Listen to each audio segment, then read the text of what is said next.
Greetings and welcome to the second video of the SASMO training sessions. Today, I'll be bringing you through a walkthrough of the SASMO 2014 paper targeted at Sec 3 students. This would be for 15-year-old students. Just a quick recap, SASMO stands for the Singapore and Asian Schools Math Olympiad. All in all, there are 25 questions in the paper worth 1 point each. You are expected to give your answers in the space within the question paper. Do not expect that all the answers will be nice. You might be expected to give your answers in fraction form, cert form, algebraic form, and in this particular paper, one of your answers will be in picture form. For more details, you can check out their website, and I will link it in the info section below. Now let's begin with question 1. Solve for x and y in the following equation. The modulus of x minus 7 plus the square root of y plus 8 equals to 0. Now, for some context, since the modulus function has been removed from the syllabus, when we say modulus of x, we just mean that we will keep the x if the x is positive, and we will apply a negative in front of the x if the x is negative. Give you some examples. If I take the modulus of the number 5, since 5 is positive, it just remains 5. The modulus does nothing at all.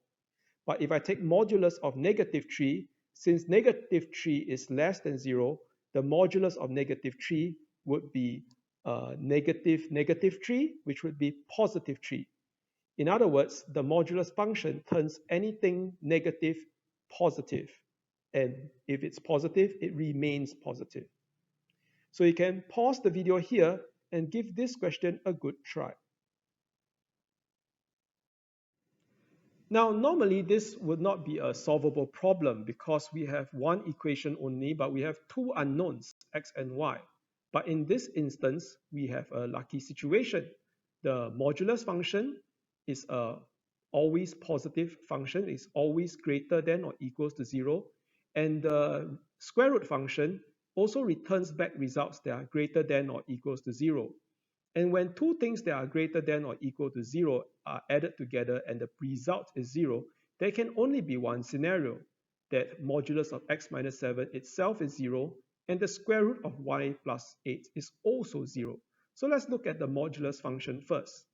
Modulus of what would give us 0? Only modulus of 0 can give us 0. Therefore, x minus 7 equals to 0 and x equals to 7. Let's look at the square root one. If square root of y plus 8 equals to 0, that must tell us that y plus 8 itself is also 0. So y is equals to negative 8. This is our answer. Question number 2. Arrange these numbers 2 to the power of 18, 3 to the power of 12, and 4 to the power of 6 in ascending order. Pause the video here and give this question a good try.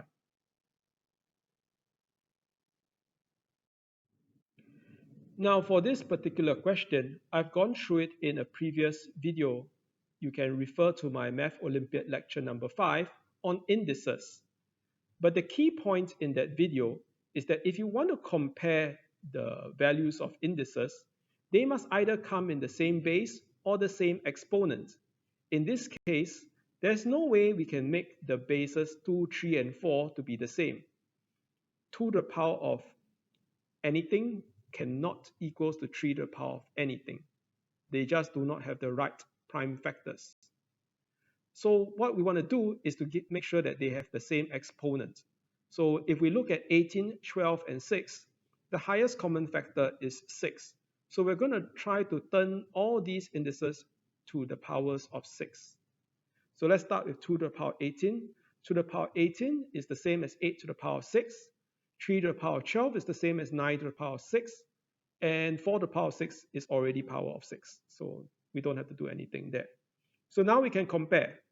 The bases are 8, 9, and 4. The powers are all the same. So if we want to arrange them in order, 4 to the power of 6 will come first, followed by 8 to the power of 6. But we don't write 8 to the power of 6 because the question gave us 2 to the power 18. So we will write it as 2 to the power 18, and the last one will be 9 to the power 6, but we will write it as 3 to the power 12. Try to follow the expressions given in the original question. So this is the answer. Question number 3. Marcel numbers are numbers of the form 2 to the power of p minus 1, where p itself is a prime number. For example, the number 3 is equals to 2 square minus 1 because 2 to the power of 2 as the power is a prime number. So 3 is a Marcel number. But more specifically, 3 is also a prime number, making 3 a Marcel prime number. This question asks you to find the smallest Marcel number that is not a prime. Now, I would ask you to pause the video here, but that would be wasting our time. Let's just move on to the answer.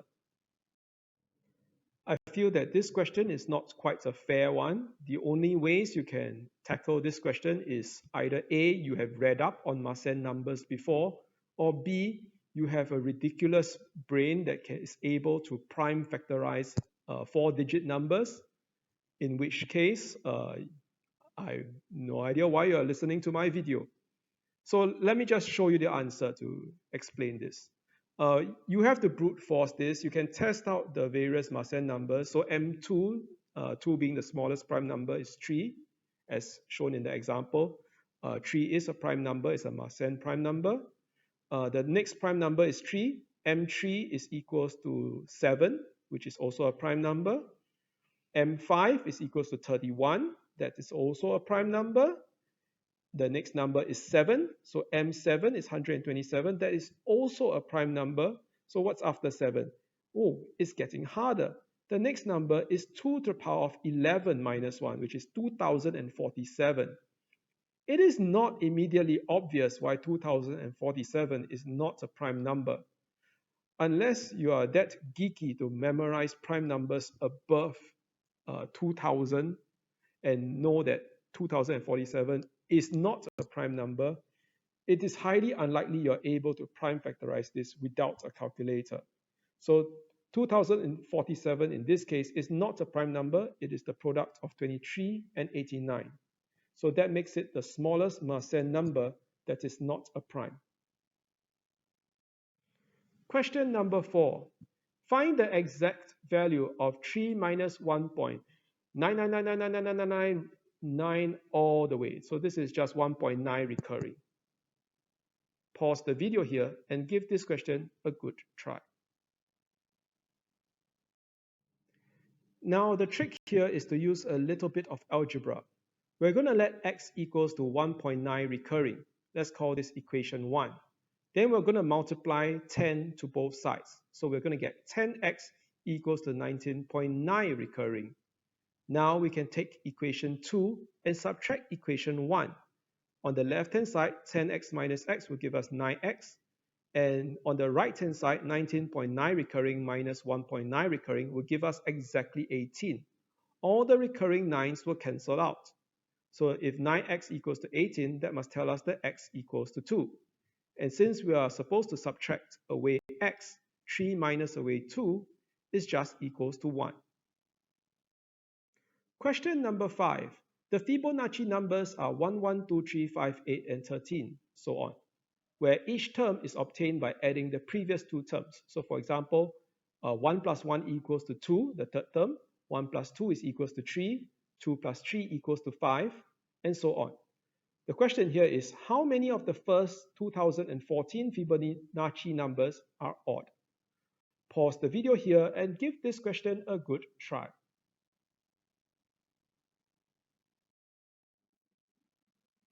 Now, this question is quite easy if we just look at the pattern. We can see that the first number 1 is an odd number. The next number 1 is still odd. The third number 2 is even.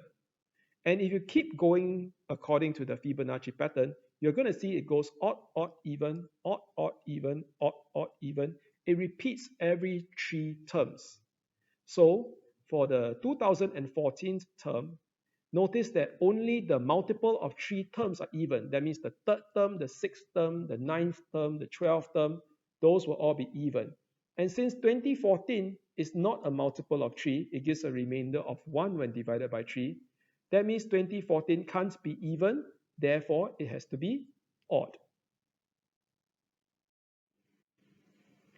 Question number 6. If x and y are positive integers, find the values of x and y which satisfy the equation x squared minus 9y squared equals to 43. Pause the video here and give this question a good try.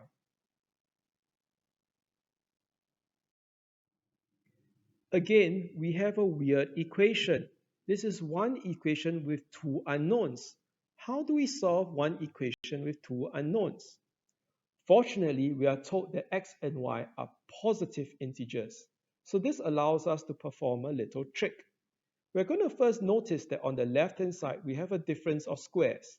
X squared minus 9y squared. We are able to use the difference of square formula to factorize this as x plus 3y times x minus 3y. And 43 is a prime number, so 43 equals to 43 times 1. Since these values x and y are positive integers, it stands to reason that x plus 3y and x minus 3y must also be positive integers. You can also observe that x plus 3y is larger than x minus 3y.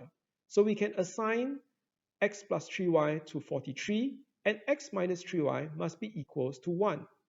So this allows us to form a pair of simultaneous equations. So now we just need to solve this. We'll add the two equations together. X plus x will give us 2x. The 3y's will cancel out with the negative 3y's, and 43 plus 1 is 44. This tells us that x is equals to 22. Then if you just plug that back in the formula, you'll get y equals to 7. So the answer for this question is x equals to 22 and y equals to 7. As an afterthought, you should also think about what if these questions did not tell you that x and y are positive integers. What if they were any integers at all? How would you tackle this problem? Another extension problem to this is what happens if 43, instead of 43, I gave you a composite number like 22 or 38, numbers that can be decomposed into other factors. So think about that as an extension to this problem. Question number 7. Solve this nested cert.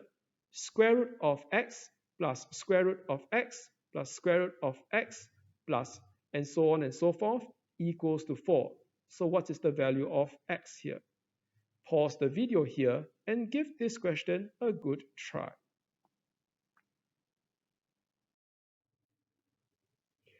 Now, this has been covered in a previous video on Math Olympiad Lecture 10 that was looking at continued fractions, and the technique is similar for tackling nested certs. So again, we're going to highlight this part in yellow, this yellow rectangle.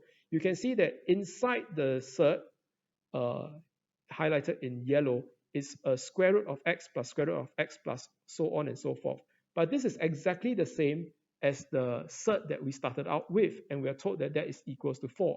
So we can replace that yellow rectangle with the number 4, telling us that square root of x plus 4 is just equals to 4. So I can bring the square root over to the right hand side, x plus 4 is equals to 16. Then bring the 4 over to the right hand side, x equals to 16 minus 4, which is 12. So 12 is our final answer. Moving on to question 8. Find the smallest whole number that leaves a remainder of 1 when divided by 3, a remainder of 2 when divided by 5, and a remainder of 3 when divided by 7. Pause the video here and give this question a good try. Now, I'm going to show you two methods to tackle this problem. Since this is a Diophantine problem that deals with integers, we're going to use a Diophantine technique first. So bear with me with the more rigorous technique first, or if you don't want to use the more rigorous one, you can just skip ahead and look for method 2. Now, in this method, we're going to let n be this whole number. not necessarily the smallest whole number, but we can express n to be equals to 3a plus 1. Since n leaves a remainder of 1 when divided by 3, n must be equals to 3a plus 1, where a is some integer that we can find. It could also be 5b plus 2, because we are told in the second condition it has a remainder of 2 when divided by 5. And lastly, since it has a remainder of 3 when divided by 7, I could also express n as 7c plus 3. So this gives me 3 different expressions for this whole number n. And now I need to pick 2 of them. So it doesn't matter which 2 you pick, but I'm just going to pick the first 2, 3a plus 1 and 5b plus 2. So when I pick these 2, I can simplify this. So firstly, I'm going to bring the 1 over to the right-hand side. This will give me 3a equals to 5b plus 1. And for this technique to work, you must make sure that the divisor that is smaller is on the left-hand side. So 3 is smaller than 5. So I will want to put 3a on the left-hand side and 5b to be parked with the remainder of 1. Now I'm going to do a tricky thing. I'm going to divide both sides by 3. But before I do that, I'm going to split 5b up into 3b plus 2b. This way, the 3b will divide by the 3 to give me a result of b, and the remaining 2b plus 1 will be divided by 3. Now, when we were constructing the expressions, we said that a and b are integers. Now, if a is an integer and b is an integer equals to an integer plus another integer. Therefore, 2b plus 1 over 3 must also be an integer. And that will only be possible if 2b plus 1 is divisible by 3. So we need to guess a possible expression of b to make it such that it is a multiple of 3 when I calculate 2b plus 1. So one thing we can do is we can introduce a new variable. Let's call it k. I'm going to say that b is equals to 3k, because if I set b equals to 3k, 2 times of 3k would be 6k. It would still be divisible by 3. But the thing is that it's not enough because I have this irritating plus 1 at the back. So if I set b equals to 3k plus 1, 2 times of that will give me 6k plus 2. And the plus 2 will combine with the plus 1 left in the numerator to be equals to 3, and that is divisible by 3. So b equals to 3k plus 1 would work. Another way to do this, you could have also used 3k minus 2. That would also work. But I'm just picking any number that I can add that will make 2b plus 1 a multiple of 3. Now we are going to sub this b equals to 3k plus 1 back in the original expression, 5b plus 2. Since n is equals to 5b plus 2 and b is equals to 3k plus 1, n must be equals to 15k plus 7. Now, let's pause here and think about this n equals to 15k plus 7. What does this tell us? It tells us that if we want to satisfy the condition of a remainder of 1 when divided by 3 or a remainder of 2 when divided by 5, any number that satisfies 15k plus 7 would work. So let's test it out. Let's test it out for the most trivial of cases. Let's use k equals to 0. When k is equals to 0, then n is equals to 7. 7 divided by 3, it gives me a remainder of 1. 7 divided by 5, it gives me a remainder of 2. So 7 works. I can check for the next value of k. The next value of k is simply k equals to 1. That tells me that n is equals to 15 plus 7, which is 22. 22 divided by 3 gives me a remainder of 1. That works. 22 divided by 5, that's 4 remainder 2. That works too. So we have satisfied the first 2 conditions. So now we need to satisfy the third condition of a remainder of 3 when divided by 7. So we're going to equate n equals to 7c plus 3 together with n equals to 15k plus 7. So we're going to combine these 2 equations together, circled in these yellow ovals. This will give me 7c equals to 15k plus 4. Because I carry the 3 over to the 7, that will leave me a remainder of 4. Again, I make sure that the smaller divisor 7 is on the left-hand side because I intend to divide the bigger divisor 15 by the smaller factor of 7. Again, I'm going to split this 15K into 14K plus a leftover 1K. 14K being the chosen because it's divisible by 7. So I divide both sides by 7. 7C divided by 7 would be just 7. The 14K divided by 7 will give me a result of 2K. And the leftover K plus 4 is just the numerator, and 7 will become the denominator. So let's run through that same logic that we used above. C is an integer, 2K is an integer. It stands to reason that K plus 4 over 7 must also be an integer. So again, we're going to introduce another variable, another new variable. So let's say we can introduce K equals to 7P. Would 7P plus 4 over 7 be divisible by 7? No, that wouldn't work. We need to get rid of that 4. So either we can sub in 7P minus 4, or we could sub K equals to 7P plus 3, because the plus 3 will combine with the plus 4 to make a nice number of 7, which is divisible by the denominator of 7. So let's sub K equals to 7P plus 3 in the yellow oval on top, that N is equals to 15K plus 7. So N will now be equals to 105K plus 52.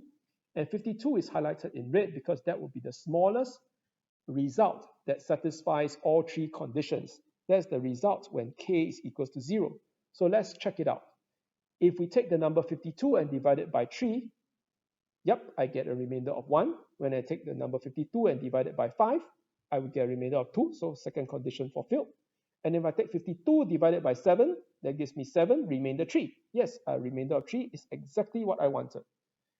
So this general expression, n equals to 105k plus 52, would work to generate an infinite number of solutions that satisfies those three above conditions. Of course, the smallest whole number would be 52. And if you don't believe me, you can try substituting other values of k to verify.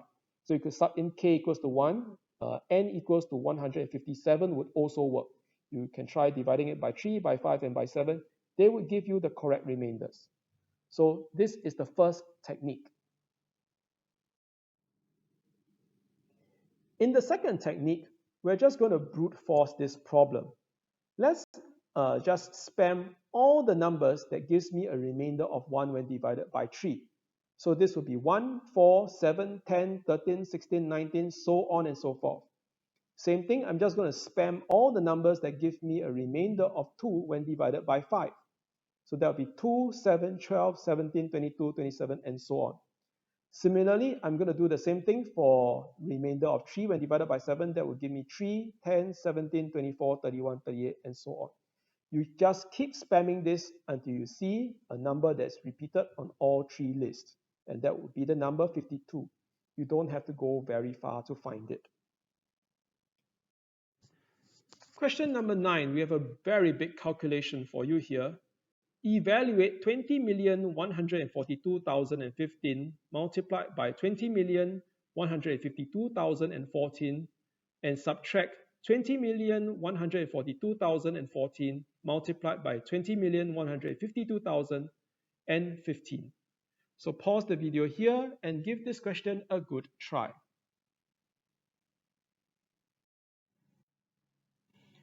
Now this is a huge calculation, so we need to simplify the problem. What's our smallest number that we have to work with? It's 20,142,014, 2014. So we're going to let P equals to that number. So we can replace. So the first replacement, 20,142,015 will just be P plus 1. The second number will be P plus 10,000. The third number is exactly the P that we substituted. And the last number, 2015, is just P plus 10,001. Now, this is a much easier calculation to handle. We can expand the first set of factors. P plus 1 times P plus 10,000 gives me P squared plus 10,001P plus 10,000. And in my second one, I'll get P squared plus 10,001P. Let's just subtract it. The P squares will cancel out. The 10,001Ps will cancel out. The only thing that is left is 10,000. That is nice. Question number 10. Find the sum of the terms in the nth pair of brackets. In the first bracket, 5, 6, 7. The second bracket, 8, 9, 10. The third bracket, 11, 12, 13, and so on. Pause the video here and give this question a good try. So the strategy here is to look for a pattern. I've colored in red the middle term of each bracket, 6, 9, 12, and 15. Notice that this middle term follows the series 3n plus 3. So the term before it will be 3n plus 2, and the term after it will be 3n plus 4. So we can add up all these three terms within each bracket to get 9n plus 9. That would be the sum of terms in the nth bracket. We should also verify this answer. So let's have a look. So for the first bracket, n equals to 1, does 5 plus 6 plus 7 equals to 9 plus 9? Yep, it's 18, it checks out. Let's try for the fourth bracket. 14 plus 15 plus 16, that's 45. And if we sub in n equals to 4 for 9 times 4 plus 9, do we also get 45? Yes, we do. So this pattern checks out. Question number 11. The diagram below shows a triangle ABC, which is an isosceles triangle such that AB equals to AC. D is a point on AB such that DC equals to BC, and E is a point on DC such that EB is equals to DB. If you are given that BC is equals to 16 cm and EC is equals to 12 cm, find the length of AB. Pause the video here and give this question a good try. Now, the strategy here is to observe that in this triangle, we have several isosceles triangles hidden inside. We have length AB equals to AC, so the base angle of that big isosceles triangles are equal, and I've colored them in red. We have a medium triangle, triangle CBD, where CD is equals to BC, so it's an isosceles triangle. Let's label the base angles to be equal, and since one of them is a red angle already, the other angle must also be a red angle. And in the smallest triangle, triangle BDE, since the length BD is equals to the length BE, we can color the two base angles red as well. So we have these four red angles that are equal. By the property of the AA test, we can conclude there are three similar triangles hidden in this question. Now, if it's a bit hard to visualize the similar triangles, it's always a good idea to redraw the triangles such that you can see the corresponding sides. So I've redrawn the three isosceles triangles in order of size from the smallest one, triangle BED, to the largest one, triangle ABC. And I've labeled all the given sides. What we can do now is observe that for the smallest triangle and the medium triangle, they share a common length, length BD. So if I let the length BD be x, then the sides, the two equal sides of the smallest isosceles triangle will both be x as well. And since they are similar triangles, we can use the property of the ratio of corresponding sides. We can say that x over 4, which is the base of the medium triangle divided by the base of the small triangle, is equals to the side of the medium triangle, which is 16, divided by the side of the small triangle, which is x. And we can solve this equation, x squared equals to 64, therefore x is equals to 8. Now, we still need to work out the length of AB, but we can see that since the largest triangle, the base is 16, which is double that of the base of the medium triangle, which is x, which is equals to 8. Since 16 is double of 8, the slanted sides, AC and AB, must be double that of the medium triangle as well. Therefore, the length of AB must be 32. Question number 12. If x is equals to 1 plus 1 over 2 square plus 1 over 3 square plus 1 over 4 square and so on, Express the sum 1 plus 1 over 2 square plus 1 over 4 square plus 1 over 6 square plus on and on and on in terms of x. Pause the video here and give this question a good try. So let's look at the solution for question 12. We start off with the thing that we want to express, which is 1 plus 1 over 2 square plus 1 over 4 square plus 1 over 6 square. And notice that I've kept the first number 1 plus in black, and I've colored the rest of it in blue. Now I want to look at the blue part. Notice that in 1 over 2 square plus 1 over 4 square plus 1 over 6 square, I have a common factor of 2 square across all these terms. So what I'm going to do is I'm going to factorize a 2 square from all their denominators. So essentially, I'm taking out a 1 over 2 square from everybody. So if you don't quite see it, you can try expanding the 1 over 2 square into the bracket. You can see that I'll get the previous sum. So notice that after I factorized out 1 over 2 square, what's left in the bracket is 1 plus 1 over 2 square plus 1 over 3 square plus so on and so forth. That's exactly the x that we were given initially. So that means if we simplify this, we can replace the bracket with an x. I'll just get 1 plus 1/4 of x. So that's the answer, 1 plus x over 4. Question number 13. If the 4-digit number x88y is divisible by 45, find the possible values of x and of y. Pause the video here and give this question a good try. Now let's go through the answer. But before that, let me just attention you that I've already made a video, Math Olympiad Lecture 3, that would go into greater detail on divisibility of numbers. Now for this particular number, since it's divisible by 45, it must be also divisible by 9 and by 5. So for any number to be divisible by 9, the sum of its digits has to be divisible by 9. Therefore, x plus 8 plus 8 plus y must be equals to a multiple of 9. So it's either 9, 18, 27, or 36. Now it's impossible for it to be 9 because 8 plus 8 is already 16, and x and y has to be positive single-digit numbers.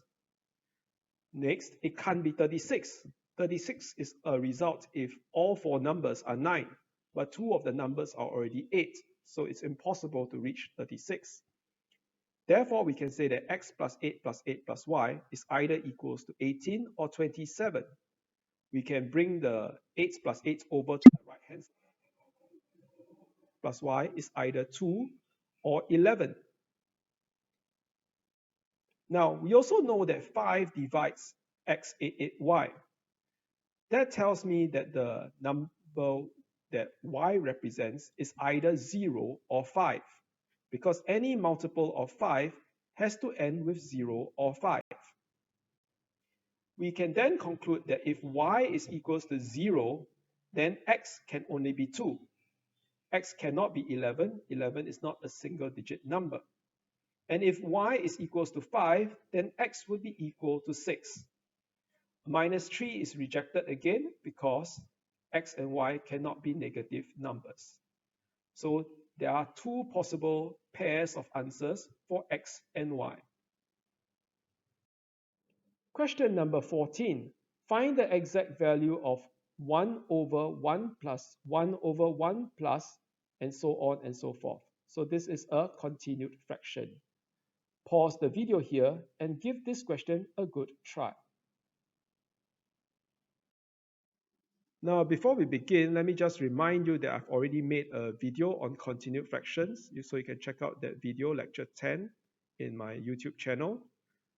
So for this particular question, we're going to first start off by letting k equals to this continued fraction. And notice that in the denominator of k, which I've colored in blue and put in a yellow box, this 1 over 1 plus dot dot dot is exactly the same expression as k.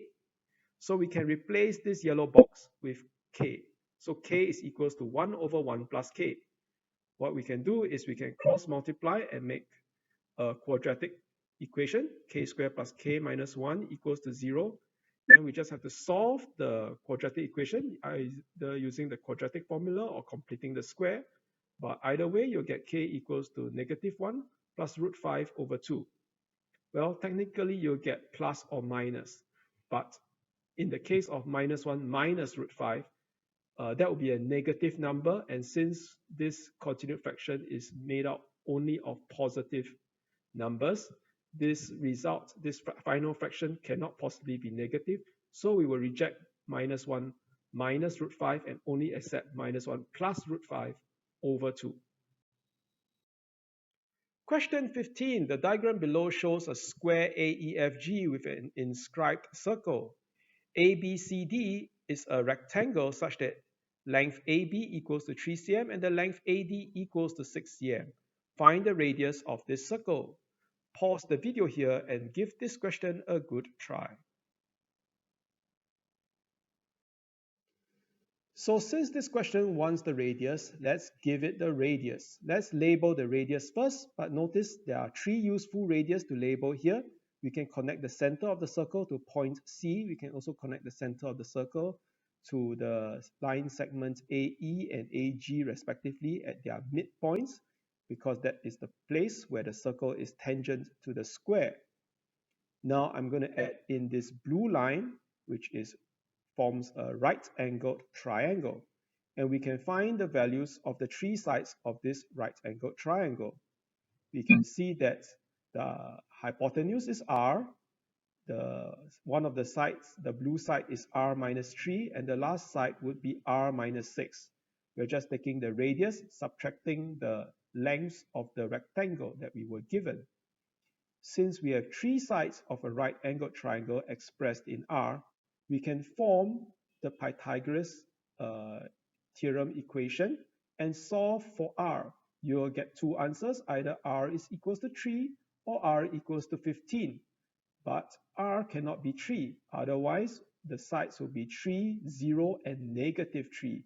That will be quite problematic indeed. So r has to be 15 cm. Question number 16. Let x be a number such that x plus 1 over x is equals to 5. Find the value of x to the power 4 plus 1 over x to the power of 4. Pause the video here and give this question a good try. Now, this is a pretty standard question that I've covered in Olympiad lecture number 7 on Viata's formulas. So you can check that video out for more details. But what we're going to do is we're going to start with what we're given, x plus 1 over x is equals to 5, and we're going to square both sides. So on the left side, we will get x squared plus 1 over x squared plus 2 equals to 25. Now we can bring the 2 over to the right-hand side. This will tell us that the x squared plus 1 over x squared is equals to 23. So we're very close. We got from x plus 1 over x to x squared plus 1 over x squared. So now we're going to square the left side and the right side again. So this time, since x squared plus 1 over x squared is equals to 23, when I square both sides, the left-hand side will give me x to the power 4 plus 1 over x to the power 4, which is what I want, but plus an additional 2, which gives us 529, 23 squared. So just to get rid of the 2, I bring the 2 over to the right-hand side. X to the power 4 plus 1 over x to the power 4 must be equal to 527. That's my final answer. Question number 17. Find the next term of the following sequence. 1, 4, 9, 7, 7, 9, 4, 1, 9, 1. So they gave us 10 terms of this sequence. Find the next term. Pause the video here and give this question a good try.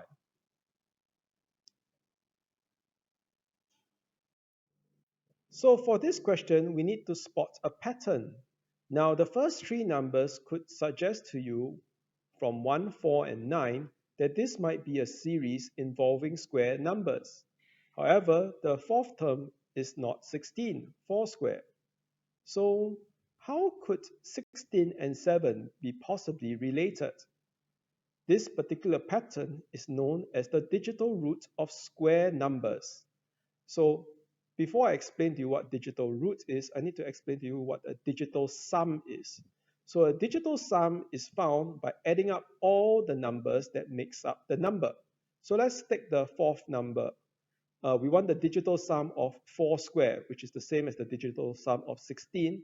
So instead of writing 16, we'll write the digital sum, which is just the adding up the individual numbers, 1 plus 6, and that gives us the number 7. Let's try another number. Let's try 7 squared. The digital sum of 7 squared is equals to the digital sum of 49. So we'll take 4 plus 9, and that gives us 13. But you'll see that 13 is not inside this sequence either. So instead of just finding the digital sum, we need to find the digital root. That means we got to repeat the digital sum process until only a single digit number remains. So for example, the digital root of 7 squared would be the same as the digital root of 49, which is the same as the digital root of 4 plus 9, which is the digital root of 13. And so we got to do the 1 plus 3 again, and the digital root would be 4, which is exactly what is shown. So in this particular question, we want the next term, which is the 11th term. So 11 squared is 121. We'll take the digital sum, which is 1 plus 2 plus 1, and it gives us a single digit number of 4. So 4 is the final answer. Question number 18. Now, before I go through this question, let me just first state up front that this question is quite out of syllabus for secondary 3 students because you haven't covered sine, cosine, and tangent, the trigonometric functions, for angles larger than 90 degrees yet. So perhaps you might want to come back after we have learned a bit more about trigonometry to review this particular question. But anyway, I'm just going to give the answer to this question. So let me read out the question first. We are told that n is an even positive integer and that the angle x is between 0 and 360 degrees. This question asks you to find all the solutions to the trigonometric equation sine x to the power of n minus cos x to the power of n equals to 1. So if you want, you can pause the video here and give this question a try, or just carry on and hear the solution. So to tackle this question, we need some knowledge about the inequalities regarding trigonometric functions.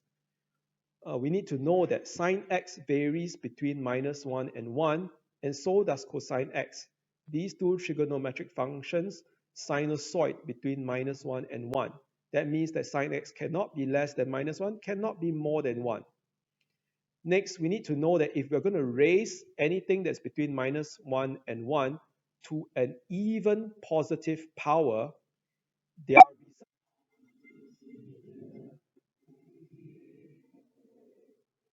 merit or power for it, and it will never be bigger than 1. Take for example, 0.5 squared would be less than 0.5. It will be 0.25. It cannot be more than 1. So we can say that sine x to the power n and cosine x to the power n both must be between 0 and 1. Yet, we are told that for the equation sine x to the power n minus cos x to the power n is equals to 1. Since their difference is 1, it must mean that sine x is either equals to plus or minus of 1, and cosine x is exactly equals to 0. Why do I say that? It's because if sine x is 1, 1 to the power of an even power would still be 1. But minus 1 to an even power would also be equals to 1. And only 1 minus 0 can give us 1. So cosine x has to be 0. Now we can draw the graph to see at which points this will be true, because these would be at the peaks or at the axis of curve or at the trough of the sinusoidal equations. So I've drawn the sine graph in blue, the cosine graph I've sketched it in red. You can see that only at 90 degrees is a place where sine x is maximum at 1, and cosine x is at the axis of curve, which is at 0. Similarly, at 270 degrees, cosine x is 0, and sine x is at its minimum, -1. So at these 2 points, these 2 values of x would satisfy the equation sine x to the power n minus cos x to the power n equals to 1. Question number 19. The diagram shows a square of length 6 and 2 quarter circular arcs of radius 6. Find the area of the shaded region, leaving your answer in terms of pi and certs. Pause the video here and give this question a good try. We are going to treat this as a composite area problem. So what I've done is I've added two red lines. They are both the radii of their respective arcs. And since they're all of length 6, this forms an equilateral triangle in the middle of the shape. This also divides the shaded area into a yellow segment and a gray sector. And that gray sector is swept out by an angle of 60 degrees, the base angle of the equilateral triangle. So let's tackle the area of the sector first. It will be equals to 1/6 times the pi r squared.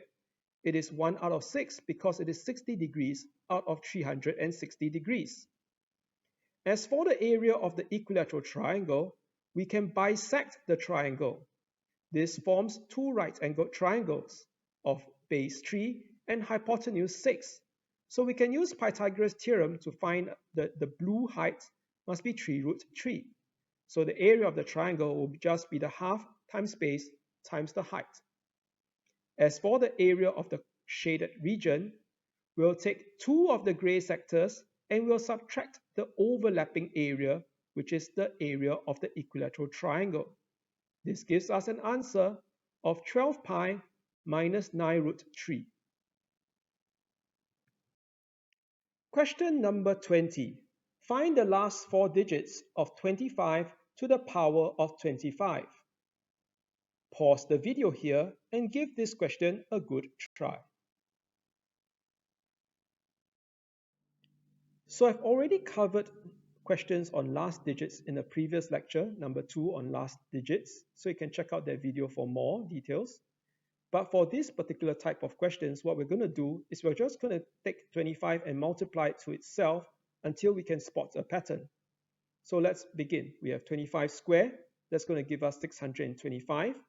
We multiply 25 again. That's going to give us the last four digits of 5625. And anything that's not part of the last four digits, we can discard it. Let's multiply 25 again to get 25 to the power of 4. The last four digits is 0625. And already we see a pattern. It's gone back to 625. And if we don't trust in the pattern, we can multiply 25 again and again. But you'll see that this pattern repeats every two powers. Every even power, it will end with 0625. Every odd power, it ends with 5625. Since our problem is 25 to the power of 25, which is an odd power, it must end with 5625. Question 21. Find the last digits of 1 factorial plus 2 factorial plus 3 factorial plus on to 2014 factorial. Pause the video here and give this question a good try. Now the key thing to note for this question is that 5 factorial is equals to 120, which ends with 0. And since it ends with 0, if we multiply 6, multiply 7, any number that we multiply to 5 factorial will also end with 0.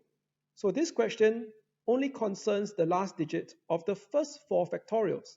So we just need to consider 1 factorial plus 2 factorial plus 3 factorial plus 4 factorial, which is not hard to evaluate. It's just 1 plus 2 plus 6 plus 24, which is equals to 33. And anything after that will end with 0. So any other plus zeros, it will still end with the number 3. In question 22, we have a brain teaser. A farmer wants to plant 10 trees in 5 rows, such that there are exactly 4 trees in each row. Draw a diagram to show how the trees should be planted. Pause the video here, take out a piece of paper and try to draw this diagram.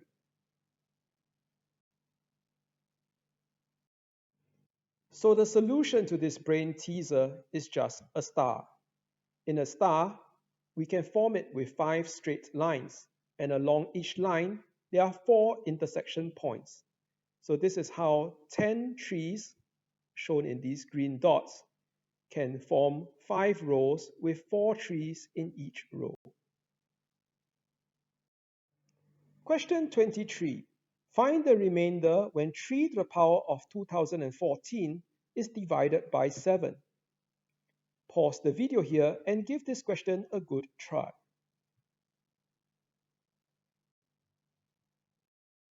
Now, this is not an easy question. We'll need some modular arithmetic to tackle this. First, I'm going to show you how to rewrite this question in modular arithmetic form. We can rewrite it as 3 to the power of 2014 modulo 7. It just means find the remainder when 3 to the power of 2014 is divided by 7. Exactly the same meaning. So some just-in-time theorems and properties of modular arithmetic. The first one is a corollary of Fermat's little theorem. It states that a to the power of p minus 1 gives you a remainder of 1 when divided by p, where p is a prime number and a is a number co-prime to p. So let me give you an example. So for this question, let's take a base of 3 to the power of 6, which is 1 less than the divisor 7, must give me a remainder of 1 when divided by 7. So we can verify this. 3 to the power of 6 is 729. You can try dividing it by 7. It will give you a remainder of 1. The second property we need to know is that if I have two numbers, a and b, and I take a divided by n, it gives me a remainder of c. And when I take b divided by n, it gives me a remainder of d. If I multiply the numbers a and b together, it would get a remainder of c times d when divided by n as well. And in this case, this remainder may be bigger than n, and we can simplify it later. But for this question, we'll need to use this property and also look at it if what happens if b is the same as a, then a squared will give me a remainder of c squared. And if we raise it by the power of k, a to the power of k will give me a remainder of c to the power of k when divided by n. Let me give you an example for the property. If I take the number 29, it gives me a remainder of 2 when divided by 3. The number 31 gives me a remainder of 1 when divided by 3. And the number 29 times 31 will give me a remainder of 2 times 1 when divided by 3. So this is how this property of modular arithmetic is applied. We're going to start from Fermat's little theorem. 3 to the power of 6 gives us a remainder of 1 when divided by 7. We're going to raise both sides to a power. If we square both sides, it would have a remainder of 1. If we cube both sides, 3 to the power of 18 will give us a remainder of 1. If we add power 4 both sides, 3 to the power of 24 will give us a remainder of 1. It always gives us a remainder of 1 for any power that is a multiple of 6. In our case, we have 3 to the power of 2014. This is the same as 3 to the power of 6 to the power of 335 times the additional 3 to the power of 4.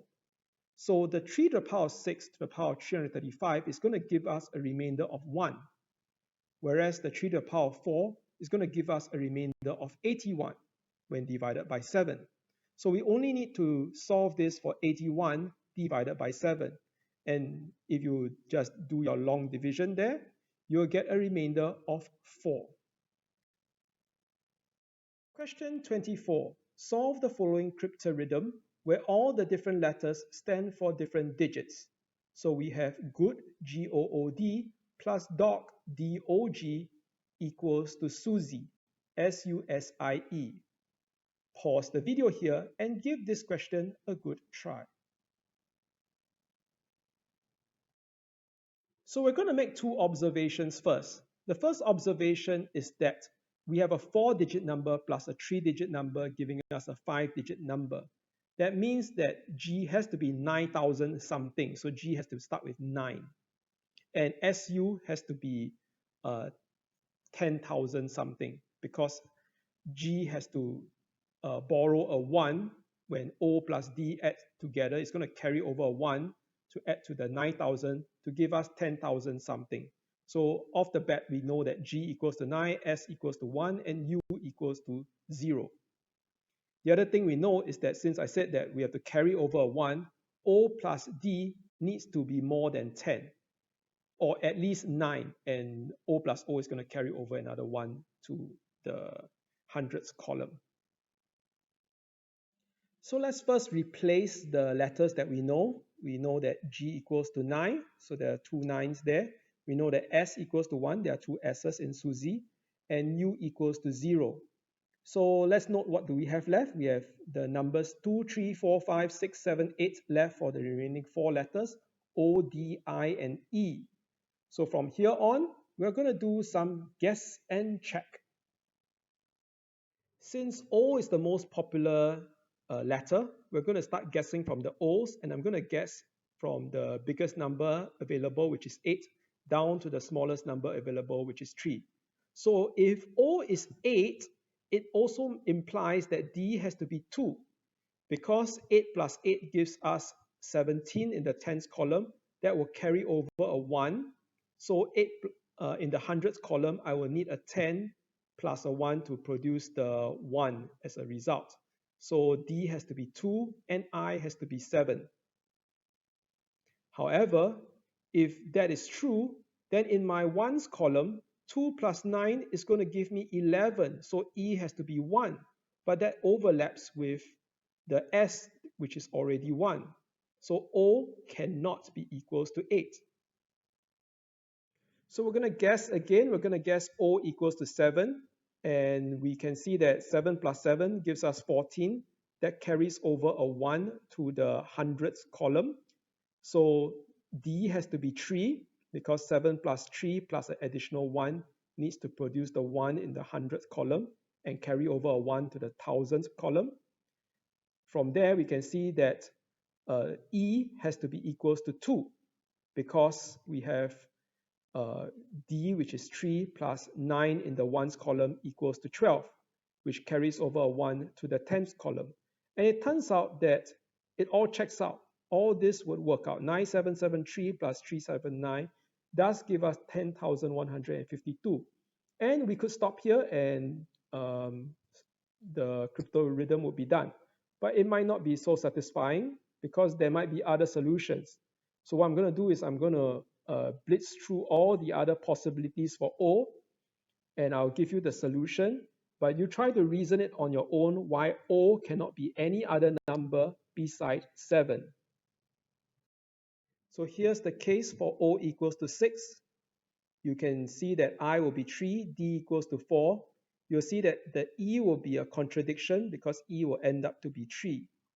So we can see that O cannot be 6.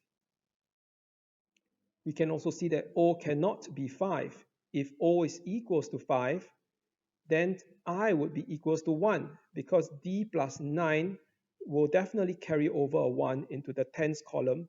So 5 plus an additional 1 will give us a 1 for the I. And if I is 1 and S is 1, that is a contradiction. What about for O equals to 4? O equals to 4 would produce I equals to 9, and that already repeats, because G is already equals to 9, so O cannot be 4. And what about O equals to 3? O equals to 3 will give us I equals to 7 and D equals to 8. But now E will have to be 7, and that would also be a repeat. You see, 8 plus 9 gives us 17. So O cannot be 3 either. And in our last case, if O is equals to 2, then I equals to 5 and D equals to 9. But 9 has already been taken by G, so that would be a repeat. So O cannot be 2 either. That clears every possible cases for O, and the answer was as given previously. Question 25, the last question. The length of the three altitudes or heights of a triangle are 1/5, 1/12, and 1/13 of a unit. Find the length of each side of this triangle. Pause the video here and give this question a good try. So to solve this question, we're going to draw the triangle, a triangle of sides A, B, and C with heights 1/5, 1/12, and 1/13 respectively. This allows us to find the area of this triangle in 3 different ways. Using half base times height, I can express it as half A times 1/5, half B times 1/12, and half c times 1 over 13. There's a common factor of half in each term, so by removing the common factor, I get a over 5 equals to b over 12 equals to c over 13. This tells me that the ratio of the three sides, a is to b is to c, has to be 5 is to 12 is to 13. Notice that this is a very interesting ratio. This is a Pythagorean triplet. That must mean that this triangle is a right-angled triangle. And if the sides A and B form the right angle, it must mean that if A is the base, B would be the height. If B was the base, A would be the height. So automatically, we know that A equals to 1 over 12 and B equals to 1 over 5. And by using Pythagoras' theorem, a squared plus b squared equals to c squared, the length c has to be 13 over 60. And this concludes our walkthrough for the SASMO 2014 for Sec 3 students. Next up, I'll try to make the solutions for the SASMO 2015 paper. Thank you for staying through all the way to the end of this video. If you like this material, please subscribe to the channel and like the video. And stay tuned for more Math Olympiad materials. Thank you and have a great day of learning.